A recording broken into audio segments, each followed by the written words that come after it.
కార్యక్రమానికి విచ్చేసిన ప్రతి అమ్మకు, ప్రతి అక్కకు, ప్రతి చెల్లెలకు, వైఎస్ఆర్ కాంగ్రెస్ పార్టీ నాయకులకు, కార్యకర్తలకు, వేదిక మీద నుండి పెద్దలకు, సోదరిమణులకు, పాత్రికేయ మిత్రులకు పేరు పేరున మనిషికి మీ రాచమందుల ఈ సోదరుడు శిరస్సు వంచి హృదయపూర్వకంగా నమస్కరిస్తా ఉన్నాడు.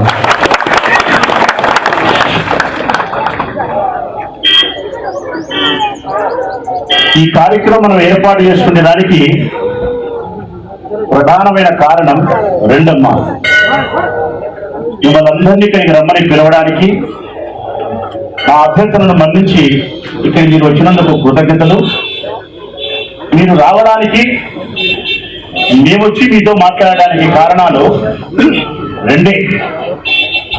ఒకటి, సరిగ్గా అవినాష్ చెప్పినట్టు 3 సంవత్సరాల క్రితం 2017 నవంబర్ 6వ తారీఖున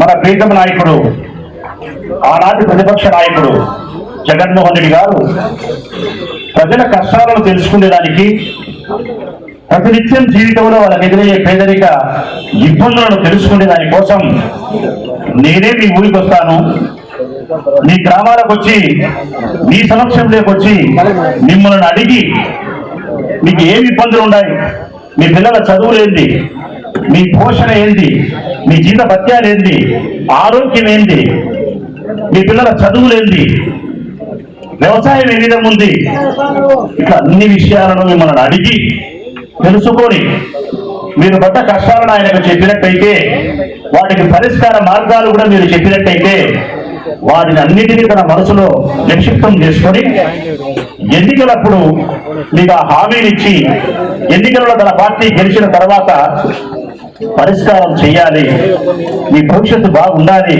మీరు సంతోషంగా ఉండేదాని కోసం నేను అమలుపరచాలి అనే ఒకే ఒక కారణం చేత 2017 నవంబర్ 6న ఇడుపులపాయలో తొలి అడుగు వేసి ఈ రాష్ట్రానికి చివర ఒరిస్సా బార్డర్, వేరే రాష్ట్రానికి దగ్గరగా, ఇక ఆ ఊరు దాటితే ఒరిస్సానే, ఇచ్చాపురం అనే ఊరు దాటితే ఎన్ని వేల కిలోమీటర్లో తెలుసా అమ్మా? 4000 కిలోమీటర్లు. 4000 కిలోమీటర్లు. ఒక మనిషి, మీరు ఆలోచించండి అమ్మా, ఒక్క 10-15 నిమిషాలు మాట్లాడితే ఎక్కువసేపు మాట్లాడను, ఆలోచించండి. ఒక మనిషి, ఒక 40 సంవత్సరాల యువకుడు తన భార్యను వదిలి, తన 2 కూతురులను వదిలి, తల్లిని వదిలి, ఇంటిని వదిలి దాదాపుగా 15-16 నెలలు 4000 కిలోమీటర్లు నడక కొనసాగించడం.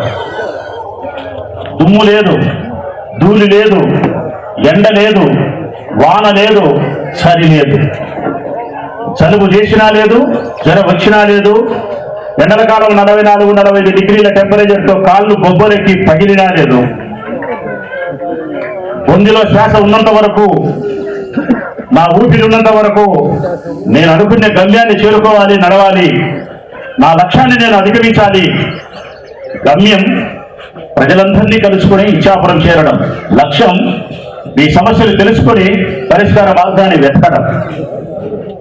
ఈ ఒక్క లక్ష్యంతోనే ఆ నాయకుడు 4000 కిలోమీటర్లు పిల్లం పిల్లలను, తల్లిని వదిలి 4 ఋతువులను దాటి, ఎండల కాలం, వానల కాలం, గాలికాలం, చలికాలం దాటి నడవగలిగినాడు. మీరందరూ టీవీలలో చూసినారు. ఆ మనిషి కూడా సన్నగా అయిపోయినాడు, నల్లగా అయిపోయినాడు. చూడలేదమ్మా, మీరందరూ చూసినాడు. ఎవరి కోసం నడిచినాడు? నీ కోసం నడిచినాడు. నడిచిన తర్వాత ఎన్నికలు వచ్చినాయి. 2019 మేలో ఎన్నికలప్పుడు మీకు వాగ్దానం చేసినాడు ఆయన, డాక్రా రుణాలు మాఫీ చేస్తా, 4 విడతలుగా ఇస్తా, వ్యవసాయానికి పంట పెట్టుకునే దానికి సంవత్సరానికి ఒకసారి 12,500 రైతులకు ఇస్తా, మీ పిల్లలను అద్భుతంగా చదివిస్తా, ఆరోగ్యశ్రీ పథకాన్ని మరింత పునరుద్ధరణ చేసి దాంట్లోకి చాలా జబ్బులు చేసి ₹1 ఖర్చు లేకుండా మీకు వైద్యం చేయిస్తా. ఫీజు రీయింబర్స్మెంట్ పథకం ద్వారా మీ పిల్లలను ఉన్నతమైన విద్యను చదివిస్తా. చేనేత సదస్సు ద్వారా చేనేత కులవృత్తులపై ఉండే వారికి నెలకు ₹2,000 మొత్తం వేస్తే ఉచితంగా సంవత్సరానికి ₹24,000 ఇస్తా. నాయి బ్రాహ్మణులకు రజకులకు ₹10,000 ఇస్తా. టైలర్లకు సహాయపడతా. బ్రాహ్మణులకు మోసములకు సహాయపడతా. లాయర్లకు జూనియర్ లాయర్లకు ₹10,000 పెన్షన్ ఇస్తా. ఇట్లా అనేక రకాలుగా చాలా చెప్పినారు. ఇళ్ళ పట్టాలు ఇస్తా, ఇల్లు కట్టిస్తా. ఇవన్నీ ఆయన హృదయంలో నుంచి వచ్చి చెప్పిన మాటలు కాదు తల్లి. ఇక్కడే మీరు తెలుసుకోవాలా. పాదయాత్ర చేసేటప్పుడు గ్రామాల్లో ఆయన ప్రయాణం చేసేటప్పుడు నీలాంటి పేద ప్రజలు, నీలాంటి మధ్యతరగతి ప్రజలు వారికి ఉండే కష్టాలను ఆయనకు చెప్పుకుంటే దానికి రోడ్డు మీదకి వచ్చి, అయ్యా జగన్మోహన్ రెడ్డి గారు డాక్రా రుణాలు మాఫీ చేయండి, మాకు మేలైతుంది అని ఆడవాళ్ళు చెప్తే, ఒక రైతు వచ్చి సంవత్సరానికి ఒకసారి పంటలు పెట్టుకునే దానికి మాకు రుణ సహాయం ఉచితంగా డబ్బులు ఇవ్వండి అని చెప్పి అడిగినారు. ఇట్లా ఎవరికి తోచిన కష్టాన్ని వాళ్ళకు చెప్పి ఆయనకు చెప్తే, మీరు ప్రజలు చెప్పిన సమస్యలను దీని ద్వారా మీ పిల్లల ఉన్నత విద్యలకు డబ్బు కడతా ఉన్నారు. ఒక్కటి కాదు, రెండు కాదు, అన్నిటికంటే ప్రధానమైంది ఆయనకి ఇష్టమైన పథకం అమ్మఒడి పథకం. మీ ఇంట్లో ఒక పిల్లవాడు ఉండి బడికి పోతా ఉంటే, ఒక బాబు ఉండి బడికి పోతే అమ్మ అకౌంట్లోకి ₹15,000 వేసినాడు కదా. ఒక్కసారి మనము మన భాషలో మాట్లాడుతున్నాం. ప్రతి ఇంట్లో పల్లె అయితే ఎకరాలు 2 ఎకరాల భూమి ఉంటే 13,500 లెక్క వస్తుంది కదమ్మా వ్యవసాయం. ప్రతి ఇంట్లో ఒక అవ్వనో తాతనో ఉంటాడు. 180 ఇళ్లలో ఉంటాడు. 20 ఇళ్లలో మాత్రమే ఉండరు. 70-80% ఇళ్లలో అవ్వనో తాతనో ఉంటారు. పెన్షన్ వస్తుంది 2,500, 2,250. భూమి ఉంటే పల్లెల్లో ఖచ్చితంగా ఉంటుంది, 13,500 వస్తుంది. ప్రతి ఇంట్లో ఆ పెన్షన్ తీసుకుంటే ఇంట్లోనే కోడలు ఉంటుంది. ఎస్సీ, ఎస్టీ, బీసీ, మైనారిటీ కులాలకు సంబంధించిన ఆ కోడళ్లకు 45 ఏళ్ళు నిండి ఉంటే 18,750, 5 ఏళ్ళకు 75,000 అది బడి ఉంటుంది. ఆ కోడలకు కొడుకో బిడ్డ ఉంటాడు. వాడు బడికి పోతా అంటే అమ్మఒడి అని చెప్పి 15,000 వచ్చి ఉంటుంది. ఆ కోడలు అమ్మను డాక్రా రుణాల్లో గ్రూపులో ఉంటే మాఫీ జరిగి అది ఒక లెక్క వచ్చి ఉంటుంది. చిన్న చిన్న వ్యాపారం చేసుకుంటామంటే జగనన్న తోడు వస్తుంది. జబ్బు వచ్చి ఆరోగ్యం చేసుకుంటామంటే ఆరోగ్యశ్రీ కార్డు ఉంటుంది ఉచితం. పిల్లలు పెద్ద చదువులు చదివితే ఫీజు రీయింబర్స్మెంట్ ఆయనే కడుతున్నాడు. మీ పిల్లలు బడికి పోతే బువ్వ పెడుతున్నాడు. అంగన్వాడీ సెంటర్లలో గర్భవతులకు బువ్వ పెడుతున్నారు. అంగన్వాడీ సెంటర్లలో చిన్న పిల్లలను ఆడిపించుకొని చదువు అయిపోయేంత వరకు ఆయనే చూస్తున్నాడు. కరెక్టా కాదమ్మా? కరెక్టా కాదమ్మా? ఇళ్ళ పట్టాలు ఇస్తామని చెప్పినాం, ఇళ్ళ పట్టాలు ఇస్తున్నాం. ఇళ్ళ పట్టాలు కట్టుకునే దానికి లెక్కిస్తాం 3 లక్షలు, 3.5 లక్షలు. ఇట్లా ఒక్కొక్క ఇంటికి నాకు తెలిసినంత వరకు 2, 3, 4, 5 పథకాలు వస్తున్నాయి. అంటే కనీసం అంటే ఒక 3,500, 4,000 రూపాయల దగ్గర నుంచి 7,000-8,000 రూపాయల వరకు ప్రతి నెల ప్రతి ఇంటికి జగన్మోహన్ రెడ్డి మీ పెద్ద బిడ్డ అయి మీకు ఇస్తానన్నమాట. నిజమా కాదా? ఏమ్మా? ప్రతి మనిషికి వస్తుంది, ప్రతి ఇంటికి వస్తుంది. ఇప్పుడు మీరు అసదమ్మా పెద్దమ్మా, ఇప్పుడు ఈ ఇంటి గురించి చెప్తా. ఈ నరసింహ కొట్టాల గురించి. ఈ నరసింహ కొట్టాల్లో ఉండేది 950 ఓట్లు. మహా అంటే ఒక 300 ఇల్లు, 400 ఇల్లు. జనరల్గా అయితే 950 ఇళ్లకు 300 ఇళ్ల కంటే ఉండవు 950 ఓట్లకు. ఏమంటే మీకుండే లక్షణము మన వాళ్ళకు, నేను పుట్టింది కూడా చేనేత ఇళ్ళ మధ్యలో పుట్టినా కాబట్టి నాకు తెలుసు అన్ని. మనకుండే లక్షణం ఏంటంటే చేనేత వాళ్ళకు వాడు పెళ్లి చేసుకుంటేనే బేకి దెబ్బను పోతాడు పిల్లాన్ని తీసుకొని, అంతేనా? వాడు ఉన్నాడు అమ్మగా నా ఇల్లు పక్కన వెనకమ్మడే పెట్టింటాడు. అట్లా మన ఇల్లు పెరుగుతున్నాయి. వాస్తవానికి అయితే 300 ఇళ్ళ కంటే ఉండవు. కానీ ఈ నరసింహ కొట్టాల్లో ఉండేదంతా తొగట కులస్తులు, చేనేతలు. ఒక 400 ఇల్లుంటే గొప్ప, 300 ఇల్లుంటే గొప్ప. ఎంతమందికి మీకు లబ్ధి వస్తుంది అని చెప్పి నేను సంబంధించిన అధికారికి నిన్న ఫోన్ చేసి అడిగితే ఈ ఊరిలో 300 మందికి వస్తుంది లబ్ధి. 300 ఇళ్లకు లబ్ధి వస్తుందమ్మా. అంటే దాదాపుగా ప్రతి ఇంటికి లబ్ధి అందుతుంది. అంటే ఏదో ఒక పథకం. ఈ ఇంట్లో పెన్షన్ ఉండొచ్చు, ఆ ఇంట్లో పెన్షన్ భూమి ఉండొచ్చు. ఆ ఇంట్లో పెన్షన్ భూమి లేకపోతే అమ్మఒడి ఉండొచ్చు, ఆ మూడు లేకపోతే జగనన్న తోడు ఉండొచ్చు, అది లేకపోతే విద్యా దీవెన ఉండొచ్చు, అది లేకపోతే డాక్టర్ రుణం ఉండొచ్చు. ఏదో ఒక రూపంలో ప్రతి ఇంటికి జగన్మోహన్ రెడ్డి యొక్క సహాయం 300 ఇళ్ళకి అందుతుంది. శెట్టిపల్లె గ్రామం, వీళ్ళ ఊర్లో ఉండేది 1100 ఓట్లు, ఒక 300 ఇళ్ళు, 280 ఇళ్ళకి వస్తుంది వీళ్ళ ఊర్లో శెట్టిపల్లెలో. కొత్తపేటలో 1100 ఓట్లు, 300 ఇళ్ళు, 240 ఇళ్ళకి వస్తుంది కొత్తపేట గ్రామంలో. శంకరాపురంలో 1100 ఓట్లు, 300 ఇళ్ళు ఉన్నాయి, 280 ఇళ్ళకి వస్తుంది లబ్ధి. అంటే దాదాపుగా ప్రతి గ్రామంలో ప్రతి ఇంటికి ఏదో రూపంలో లబ్ధి అందుతా ఉంది. ఇటువంటి ప్రభుత్వము గతంలో ఏ ముఖ్యమంత్రి అయినా మీకు చేసినాడమ్మా? ఒక్కసారి చెప్పండి తల్లి మీరే. ఏ ముఖ్యమంత్రి అయినా? ఇంకొకటి కూడా చెప్పాలా, ఇన్ని పథకాలు ఇస్తూ జగన్మోహన్ రెడ్డి గారి ప్రభుత్వంలో ఆయన కానీ ఇక్కడ శాసనసభ్యులుగా నేను కానీ ఇంకొక విషయం మీరు తెలుసుకోవాలా, వినండమ్మా. ఇంకొక విషయం ముఖ్యమైనది ఏంటంటే, ఇప్పుడు మీరు ఇంతమంది ఉన్నారు ఇక్కడ, ఈ ఊర్లో 300 ఇళ్ళు, మీరందరూ వచ్చిన 4 ఊర్ల నుంచి.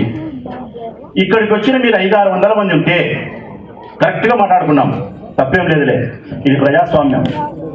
ఈ 500-600 కుటుంబాలు అందరికీ ఏదో ఒక పథకం వచ్చింది కదమ్మా, అందరికీ ఏదో ఒక పథకం వచ్చింది, నిజమా కాదా? వచ్చింది. ఈ 500-600 మంది నిన్న జరిగిన ఎన్నికల్లో మీలో ఏ ఒక్కరు కూడా బాధపోకుండా నాకు ఓటేసింటారా? వేసిండారు. మీ నవ్వే తెలుసా? 90 మంది వేసింటారు అనుకున్నాంలే, 90 మీ ప్రకారం వచ్చాలే, మీ లైన్లోకి వస్తా. 90 మంది వేసినారు, అందుకే నేను గెలిచిన, ఒప్పుకుంటానా? 10 మంది, ఆ 10 మందికి కూడా ఈరోజు ఈ పథకాలు వస్తున్నాయా రాలేదా? వస్తున్నాయి. అంటే దాని అర్థం నిష్పక్షపాతంగా, నిజాయితీగా పేదరికాన్ని అర్హత తీసుకొని ప్రతి లబ్ధిదారునికి ఈ ప్రభుత్వము సంక్షేమ ఫలాలను మీ నోటికి గోరుముద్ద చేసి తినిపిస్తాందా, తినిపించలేదా? తెలుగుదేశం పార్టీ జెండా మోసిన కార్యకర్తలకు కూడా ఈ చేతులతోనే మేము పెన్షన్ ఇస్తాం, భూ పెడతాం, ఈ చేతులతోనే అన్నం పెడతాం తెలుగుదేశం పార్టీ కార్యకర్తలకు కూడా. కారణం ఒక్కటే, రాజశేఖర రెడ్డి మాకు నేర్పింది ఒక్కటే, అది ఏంటంటే పేదవారి ముఖాలలో మీరు చూడాల్సినది రాజకీయ రంగులు కాదు, పేదవారి కళ్ళల్లో మీరు చూడాల్సింది కులాలు మతాలు కాదు, వారి అవసరాన్ని, వారి ఆకలిని, వారి పేదరికాన్ని మాత్రమే మీరు చూడాలని చెప్పి రాజశేఖర రెడ్డి అన్న మాకు మరణించి స్వర్గంలో ఉన్నప్పటికీ కూడా ఆ ఆశయాన్ని కట్టుబడి మేము అమలు చేస్తూ ఉన్నాం ఈరోజు మీకు. అందుకే మా కులం లేదు, మతం లేదు, ప్రాంతం లేదు, రాజకీయ పార్టీలు లేవు. ఎవరికి అర్హత ఉంటే వాళ్ళకి పెన్షన్ ఇస్తాం, ఎవరి పిల్లలు బడికి పోతుంటే అమ్మఒడి ఇస్తాం, ఎవరికి భూమి ఉంటే 13,500 ఇస్తాం, ఎవరికి ఆరోగ్యం బాగాలేకుంటే ఆరోగ్యశ్రీ కార్డు ఇస్తాం. రేపు 2024 వచ్చినప్పుడు తెలుగుదేశం పార్టీకి ఓటు వేస్తామంటే వేసుకో, నువ్వు తెలుగుదేశం పార్టీకి ఓటు వేసినా ఇస్తాం, నువ్వు భారతీయ జనతా పార్టీకి వేసినా ఇచ్చినాం, పనికి వాళ్ళ జనసేన పార్టీకి వేసినా కూడా ఇస్తాం, మాకు సంబంధం లేదు. కారణం రాజకీయాలు కాదమ్మా చూడాల్సింది, పేదరికాన్ని చూడాలా. కారణం ఎందుకంటే నేను కూడా సామాన్యమైన రైతు కుటుంబంలో నుంచి వచ్చిన. మా నాయన బీదోడు, మా అమ్మ బీదోడు. ఇంటి బాడిగ కూడా 4 నెలలకు 5 నెలలకు 6 నెలలకు కట్టలేని పరిస్థితుల్లో నుంచి మా చదువులు పూర్తయినాయి. 5 నెలలకు 6 నెలలకు బాడీ కట్టలేకపోతే ఇంటి ఓనర్ వచ్చి గట్టిగా అడిగితే కూడా అమ్మ ఏడుస్తూ ఉన్న రోజు నేను చాలాసార్లు చూసిన. పస్తులు అనుకున్నాం, 2 రోజులకు ఒకసారి పువ్వు తిన్నాం, ఎరగడి కారం అన్నంతో పువ్వు తిన్నాం, 2 రూపాయలు 10 రూపాయలు ఇచ్చి బుగ్గాలు కొనకొచ్చుకొని కారం వేసుకొని ఊరగాయ వేసుకొని అన్నం తిని బడికి 2 రోజులు కోకళ్ళు ఉన్నాయి మీ ఎమ్మెల్యే జీవితంలో. మీ ఎమ్మెల్యే పేదవాడు, అత్యంత పేదరికాన్ని చూసినవాడు. అందుకే నాకు పేదరికంలో ఉండే ఏ మనిషి అయినా నావాడే, నా ఆత్మీయుడే, నా చెల్లెలే, నా తల్లే, నా అక్కే. అందుకే వాడి మీద నేను రాజకీయాలు చేయను. అయితే ఏదైనా తెలుగుదేశం అయితే ఏదైనా ఇబ్బంది ఉంది, వాడు బీదోడు, ముందు అని పువ్వు పెట్టాలా, బంతిలో కూర్చున్నాం. తెలుగుదేశం వాడికి ఆకలి కదా, జనసేన పార్టీని భూ తినడా? ఏమ్మా వారికి పిల్లలు ఉండరా? వారి పిల్లలు బడికి పోరా? ఆహా, నువ్వు జనసేన పార్టీ కాబట్టి నీ బిడ్డకు లెక్కియమంటే, నీ బిడ్డకు పెళ్లి చేయమంటే న్యాయమా? ఇది మనసు లేని నాయకుడు, హృదయం చిన్న హృదయం ఉండే నాయకుడు చేసే పని. విశాలమైన హృదయం కలిగి, ఆదర్శమైన భావాలు కలిగి, మానవతావాదం కలిగి, పేదరికాన్ని అనుభవించి ఉండి పేదరికాన్ని అక్కున చేసుకునే తత్వం కలిగిన ఏ నాయకుడైనా విశాల హృదయాన్ని కలిగి అందరికీ అన్నం పెడతాడు. అదే రాజశేఖరుడు, అదే జగన్మోహన్ రెడ్డి, అదే రాచమల్లు బాట. ఇవన్నీ మీకు గుర్తు చేయాలని, జగన్మోహన్ రెడ్డి చేసిన మంచి పనులు మీకు గుర్తు చేయాలని, చేసినందుకు ఆయనకు మనందరం కృతజ్ఞతలు చెప్పాలని చెప్పి ఈ కార్యక్రమాన్ని ఏర్పాటు చేసుకున్నాం తల్లి. ఇంతకు మించి మరొకటి కాదు. ఎలక్షన్లు లేవు, ఓట్లు లేవు, మిమ్మల్ని ఓట్లు అడగడానికి రాలే. ఒకే ఒక కారణం, అయ్యా రాష్ట్ర ముఖ్యమంత్రి జగన్మోహన్ రెడ్డి గారు మా కోసం మీరు 4000 కిలోమీటర్లు భార్య పిల్లలను వదిలే పాదయాత్ర చేసినారు, కృతజ్ఞతలు. అధికారంలోకి వచ్చిన తర్వాత మాట విస్మరించకుండా, మాట తప్పకుండా అనేక రకాల జనరంజకమైన పరిపాలనలో మాకు ఇచ్చిన వాగ్దానం నిలబెట్టి పేదవాళ్ళమైన మా ఇళ్లలో సంతోషాన్ని నింపేదానికి అనేక సంక్షేమ ఫలాలను మాకు గోరుముద్దలు చేసి మా నోటికి అందించినావు. నీకు సదా కృతజ్ఞతలు జగన్మోహన్ రెడ్డి అని చెప్పడానికే ఈ పండగ, ఈ కార్యక్రమం. ఇది న్యాయమే కదా తల్లి? ఆయనకు మనం కృతజ్ఞతలు చెప్పడం న్యాయమే, మనం ఇలా కలుసుకోవడం న్యాయమే కదా.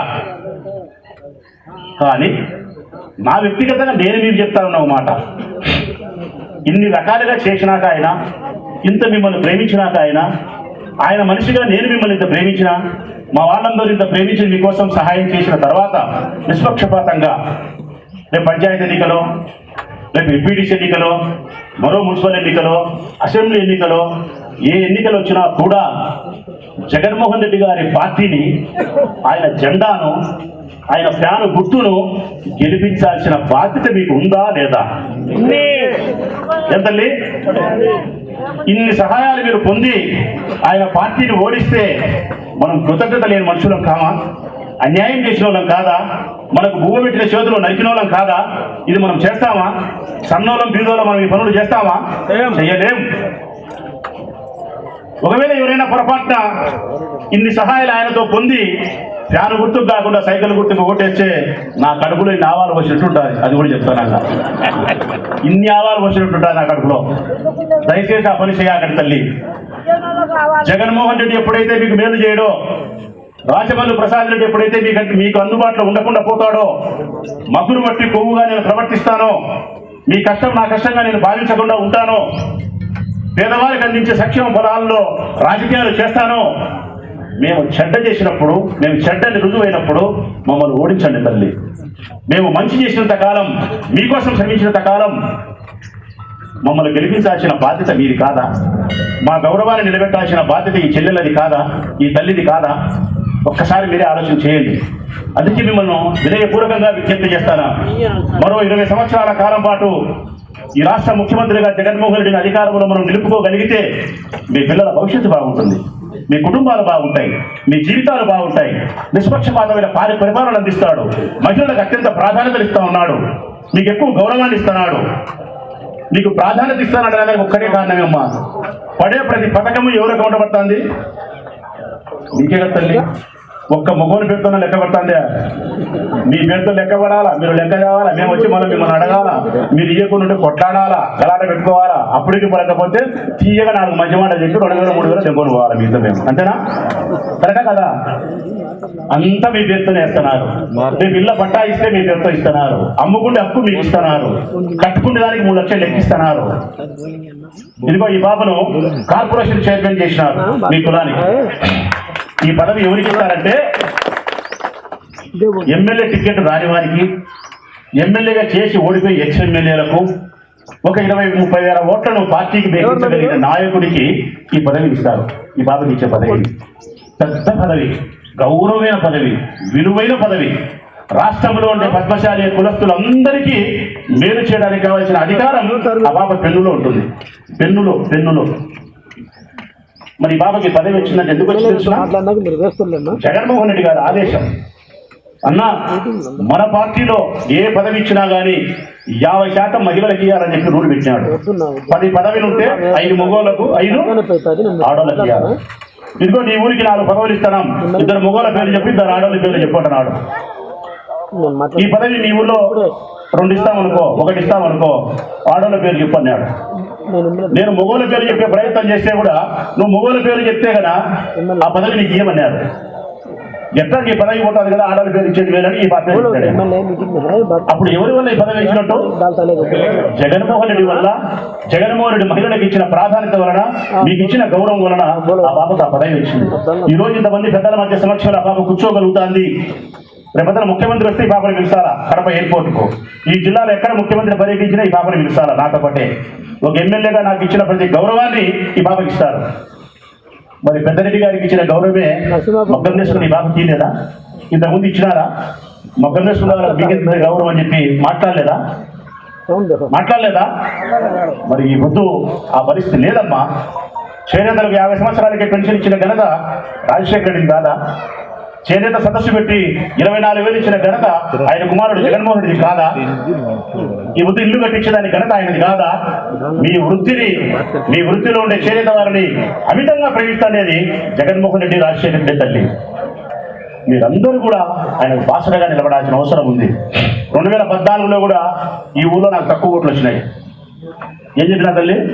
2014లో ఈ ఊళ్ళో నాకు ఓట్లు రాలే. ఎవరికి వచ్చినాయి? 2014లో గదానికి వచ్చినాయి, వరదరాజరెడ్డికి, తెలుగుదేశానికి ఇచ్చినారు. 2019లో మళ్ళీ నాకే ఇచ్చినారు ఎక్కువ. కారణం చంద్రబాబు నాయుడు యొక్క మోసాన్ని మీరు గ్రహించినారు. స్వతసిద్ధంగా తెలుగుదేశం పార్టీకి అభిమానులైన చేనేత కులస్తులు 19కి వచ్చేదానికి ఆయన చేసిన మోసాన్ని జీర్ణం చేసుకోలేక, తప్పు చేస్తే ఎవరైనా శిక్షించాల్సిందే కదని చెప్పి, మీకు ఇష్టం ఉన్నప్పుడు కూడా తెలుగుదేశం పార్టీని పక్కన పెట్టి ఒక అవకాశం జగన్కి ఇస్తామని చెప్పి జగన్కి ఓటేసినారు. జగన్కి ఓటేయడం అంటే నాకు ఇచ్చినారు. 2019లో నాకు మెజార్టీ వచ్చింది. ఒకసారేమో చంద్రబాబు నాయుడు మీద ప్రేమతో ఆయన చేసినారు. మరొకసారి 2019 వచ్చేదానికి చంద్రబాబు నాయుడు మోసం చేసినాడు కాబట్టి ఒక అవకాశం ఇస్తామని చెప్పి ఇప్పుడు వేసినారు. 2024లో జగన్ మంచి పరిపాలన చేసినాడు కాబట్టి కృతజ్ఞతగా ఓటు వేయండి 2024లో. న్యాయమే కదమ్మా నేను అడిగేది. ఈ ముందు మీ ఊళ్ళో చేనేత సదస్సు ఎంతమందికి వచ్చిందన్నా? మొత్తం 201కి చేనేత సదస్సు వస్తుందంట. 207 మంది ఇది మగ్గం నేసే వాళ్ళు ఉంటే 207 కుటుంబాలు మగ్గం నేస్తానంట ఈ ఊర్లో. 201 మందికి 24,000 వస్తుంది. నాకు తెలిసి చెప్పమంటావమ్మా, ఈ జిల్లాలోనే హైయెస్ట్ ఒక గ్రామంలో చేనేత సదస్సు డబ్బు తీసుకునే ఊరు ఈ ఊరే పట్టుకోవడాలే. ఏ ఊర్లో కూడా 200 మంది తీసుకుంటూ ఉంటారు, ఈ ఊరే. మరి ఇంతమందికి మీకు ఇచ్చిన తర్వాత రేపొద్దున మీరందరూ చేనేత కులస్తులు జగన్కు అండగా నిలబడి ఆయన యొక్క నాయకత్వాన్ని బలపరిచి ఆయనకు మీ ప్రేమను, అభిమానాన్ని, విశ్వాసాన్ని, ఆయనకు ఆశీస్సులను అందించాల్సిన బాధ్యత మీకు ఉంది కదమ్మా. నేను కోరుకునేది ఒకటే, నా నాయకుని పట్ల మీ ప్రేమను పంచండి. మంచి మనసుతో భగవంతుడికి ప్రార్థన చేసి నిండు 100 సంవత్సరాల ఆయన ఆరోగ్యంతో, మంచి ఆయుష్తో ప్రజలకు సేవ చేసేలాగా దీవించుతండి అని చెప్పి మీరు కొలిసి ఆ దేవునికి మీరు ప్రార్థన చేయండి. నేను కొలిసి ఆ నందవరం చౌడమద్ద నేను ఎప్పుడూ ప్రార్థన చేస్తూ ఉంటాను. నేను నిండు 100 సంవత్సరాలు ఆయన బాగుండాలా, ఇటువంటి నాయకులు బాగుంటే జనానికి మేలు జరుగుతుంది, నిష్పక్షపాతమైన పాలన అందిస్తున్నాడు, పేదవాళ్ళ పట్ల ఆలోచిస్తున్నాడు అని చెప్పి నేను కోరుకుంటాను. నేను అదే మిమ్మల్ని కోరుకుంటానా. దయచేసి జగన్ నాయకత్వాన్ని విశ్వసించి బలపరచమని, రాబోయే 20 సంవత్సరాల కాలం పాటు ఆయన ముఖ్యమంత్రిగా నిలుపుకొని మీ పిల్లల భవిష్యత్తును బాగు చేసుకోమని కోరుకుంటూ సెలవు తల్లి. మా మాట మన్నించి మీరందరూ వచ్చినందుకు కృతజ్ఞతలు. నమస్కారం. #ప్రజావాణి అని యూట్యూబ్లో టైప్ చేయండి, లైక్ చేయండి, సబ్స్క్రైబ్ చేయండి, షేర్ చేయండి. మన ప్రజావాణి ఛానల్కి ప్రతి ఒక్కరూ సహకరించండి.